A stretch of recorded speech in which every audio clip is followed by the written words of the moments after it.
les bâtons de berger. Qui a dit ça? Aurore Berger, vous avez assuré ce week-end sur X soutenir la proposition de loi de la députée Caroline Yadan visant à ce que l'abus d'accusation de génocide puisse entrer dans les cas possibles de contestation de crimes contre l'humanité.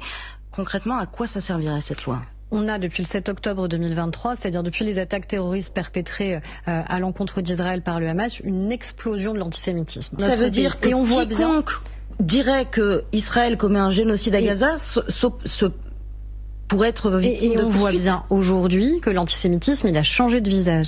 L'antisémitisme, c'est pas uniquement... réponds aux questions, Chacalette, là, parce que t'es insupportable. Malheureusement, aujourd'hui, de dire « sale juif », aujourd'hui, c'est d'empêcher un étudiant d'entrer dans un amphi en traitant de génocidaire, c'est le traité de sale sioniste. Génocidaire. Et ainsi de suite. C'est de placer des cibles dans le dos des Français juifs en considérant que parce qu'ils sont juifs, ils sont responsables de la situation à Gaza. Ils sont très forts, hein, France Info. Hein. Pendant qu'elle parle de ça, ils mettent des images de Gaza bien deep.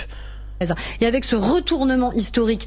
Ils sont énervés, France Info. Là, tu sens qu'ils se sont dit hey, pendant 1 an et demi, on a fait de la merde, journalistiquement parlant, on veut se rattraper. Là. Spectaculaire, qui fait qu'aujourd'hui, on accuse les Juifs, puisque tout le monde est essentialisé, d'être responsables d'un génocide qui se produirait à Gaza. Il y a une situation dramatique, déplorable. On a le droit de dire que Gaza, la situation est dramatique, mais pas de dire génocide. Parce que c'est une falsification historique. Sauf que le parquet national antiterroriste, Aurore Berger, s'est saisi il y a quelques semaines de 2 plaintes contre des franco-israéliens pour complicité de génocide. C'est bien que la justice française est sensible à ces non, mais la justice, elle fait son travail et elle doit le faire de manière indépendante. Mais encore une fois, on ne peut pas accepter les falsifications historiques. Et ça, c'est un... donc là tu dis que la justice elle dit de la merde alors en gros.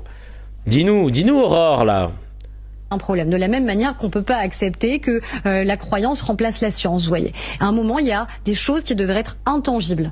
La croyance remplace la science. Alors là, cousine, tu viens de nommer exactement ce que tu fais depuis le début. Alors là, vraiment, si le culot avait un nom, il s'appellerait Aurore Berger, là.